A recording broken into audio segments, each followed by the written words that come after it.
Hi hello வணக்கம். எல்லாரும் எப்படி இருக்கீங்க? நல்லா இருக்கீங்களா? சாப்பிட்டீங்களா? ஓகே, இன்றைக்கி நம்ம வீடியோவில் என்ன பார்க்க போகிறோம் அப்படின்னா 90s கிட்ஸான ஜவ்வரிசி வத்தல் தாங்க எப்படி செய்யுதுன்னு பார்க்க போகிறோம். இது ஒரு கட்டத்தில் நம்ம ஸ்நாக்ஸ் மாதிரி கூட சாப்பிட்ருப்போம். அந்த ரெசிபி தான் இன்றைக்கி நம்ம பார்க்க போகிறோம். வாங்க எப்படி செய்யுதுன்னு பார்க்கலாம். ஒரு கப் அளவுக்கு ஜவ்வரிசி நல்லா வாஷ் பண்ணிவிட்டு இப்போ இதுக்குள்ளே தண்ணி ஊற்றி ஊற வச்சுக்கலாம். ஃபஸ்ட்டு இதை வாஷ் பண்ணி எடுத்துகிட்டு வந்துடுறேன். இப்போ வாஷ் பண்ண ஜவ்வரிசியை ஒரு கப் அளவுக்கு தண்ணி சேர்த்து ஊற வச்சுக்கலாம். ஒரு கப் அளவுக்கு ஜவ்வரிசி சேர்த்துருந்தோம். சேம் அதே கப்பில் ஒரு கப் அளவு தண்ணி சேர்த்து ஒரு 10 நிமிஷம் ஊற வச்சிடலாம். 10 நிமிஷத்துக்கு அப்புறம் பார்க்குறோம், ஜவ்வரிசி நல்லாவே ஊறி வந்திருக்கு. பாருங்கள், பார்க்கவே எவ்வளோ சூப்பராக இருக்குன்னு நல்லா வந்து ஷோக் ஆகிருக்கு. ஸோ இப்போ இதை வந்துட்டு நம்ம வடகம் செய்ய ஸ்டார்ட் பண்ணிடலாம். பார்த்திங்கன்னா 2 மணி நேரத்துக்கு அப்புறம் 2 மணி நேரம் ஊற வச்சோம் அப்படின்னாலே தாராளமாக போதுமானது. ஸோ பார்த்திங்கன்னா ஒரு கடாய் எடுத்துக்கலாம். கடாயில் பார்த்திங்க அப்படின்னா இந்த கப்பால் தான் ஒரு கப் அளவுக்கு ஜவ்வரிசி சேர்த்தோம் இல்லையா. எனக்கு இதில் 2 கப்பில் வந்துட்டு பீட்ரூட் ஜூஸ் இருக்குது. நான் வந்து ஒரு கலருக்காக வேண்டி நான் இது மாதிரி பீட்ரூட் ஜூஸ் சேர்த்துக்கிறேன். உங்களுக்கு கலருக்காக வேண்டி நீங்கள் வேறு ஏதாவது கலர் பவுடர் சேர்க்கணும் அது மாதிரினா சேருங்க. பட் வந்து அவ்வளோவா அது உடம்புக்கு நல்லது இல்லைன்றனால நான் இது சேர்த்துருக்கேன்.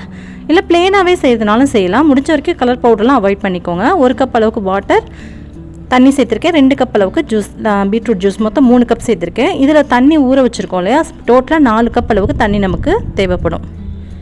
ஒரு கப் ஜவ்வரிசிக்கு 4 கப் அளவுக்கு தண்ணி சேர்த்துருக்கோம். ஒரு கப் வந்து ஊற வச்சுருக்கோம். மீதி 3 கப் அளவுக்கு உள்ள தண்ணி இருக்குது, இந்த பாத்திரத்தில் இருக்குது. பீட்ரூட் ஜூஸ் சேர்க்கல அப்படின்னா அதுக்கு பதிலாக தண்ணி சேர்த்துக்கணும். ஸோ இப்போ பார்த்திங்க அப்படின்னா ஒரு 10 நிமிஷம் 1/4 மணி நேரம் தான் ஆகும். ஹை ஃப்ளேமில் வச்சு நல்லா கிளறி விட்டுட்டே இருந்தோம் அப்படின்னா இது மாதிரி நல்லா டிரான்ஸ்பரண்ட்டாக வந்துடும். இதே நீங்கள் தண்ணி ஊற்றிருந்தீங்க அப்படின்னா உங்களுக்கு நல்லாவே டிரான்ஸ்பரண்ட்டாக இருக்கிறது தெரியும். பீட்ரூட் ஜூஸ் அப்படின்றனால அவ்வளோவா தெரியல. தண்ணியில் நல்லா சக்காகிட்டு இந்த அளவுக்கு வந்ததுக்கப்புறமா நம்ம அடுப்பை ஆஃப் பண்ணிடலாம். டோட்டலாகவே எனக்கு ஒரு 1/4 மணி நேரத்துலேருந்து 20 நிமிஷம் தான் தேவைப்பட்டுச்சு இந்த இதை கிளறி எடுக்கிறதுக்கு. ஜவ்வரிசி நீங்கள் கையில் எடுத்து பார்த்தீங்கன்னா தெரியும், நல்லாவே வெந்திருக்கும். அவ்வளோதாங்க, நம்மள வேக வச்ச ஜவ்வரிசி அப்படியே கொஞ்சம் நேரம் ஆற வச்சுருந்தேன். பார்த்திங்கன்னா நல்லாவே கெட்டியமாக வந்திருக்கு. இப்போ நம்ம மாடியில் போயிட்டு ஒரு கவர் விரித்து போட்டு அதில் வந்துட்டு நம்ம வத்தலாக ஊற்றி எடுத்துக்கலாம்.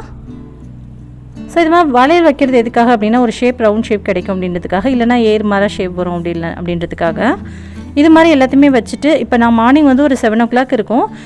ஈவினிங் ஒரு 5 o'clock டைமில் நம்ம எடுத்துடலாம். மறுபடியும் இன்னும் ஒரு நாள் வச்சோம் வெயில் அப்படின்னா சரியாக இருக்கும். வீட்டுக்குள்ளேயே நீங்கள் வச்சு காய வைக்கிறீங்க ஃபேன் காற்றுல அப்படின்னா கம்பல்சரி ஒரு 4-5 days ஆகுது ஆகும்.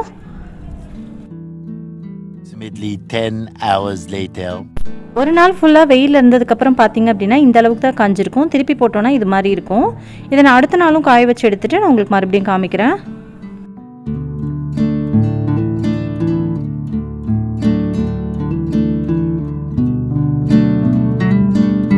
Approximately 10 hours later. இப்போ பாருங்கள், நம்ம ஜவ்வரிசி நல்லா சூப்பராக காஞ்சாச்சு. நல்லா வந்துட்டு கலக்கலன்னு சத்தம் கேட்குது பாருங்கள். அப்படியே நம்ம இப்போ சூடான எண்ணெயில் பொரிச்சு எடுத்துடலாம். பாருங்கள், பார்க்குறதுக்கே ரவுண்ட் ஷேப்பில் நல்லா அழகாக இருக்குல்ல. உங்களுக்கு வேணுங்கிற கலர் நீங்கள் வேணும்னா ஆட் பண்ணிக்கலாம். கேரட் ஆட் பண்ணிங்க அப்படின்னா உங்களுக்கு வந்து ஆரஞ்சு கலரில் கிடைக்கும். நான் பீட்ரூட் ஜூஸ் ஆட் பண்ணியிருக்கனால இந்த கலரில் இருக்குது. எண்ணெயில் பொரிச்சு எடுத்துடலாம். எண்ணெய் நல்லா சூடானதுக்கப்புறமா அடுப்பை குறைச்சி வச்சுக்கோங்க. லோ ஃப்ளேமில் வச்சு பொரிச்சு எடுத்துக்கலாம்.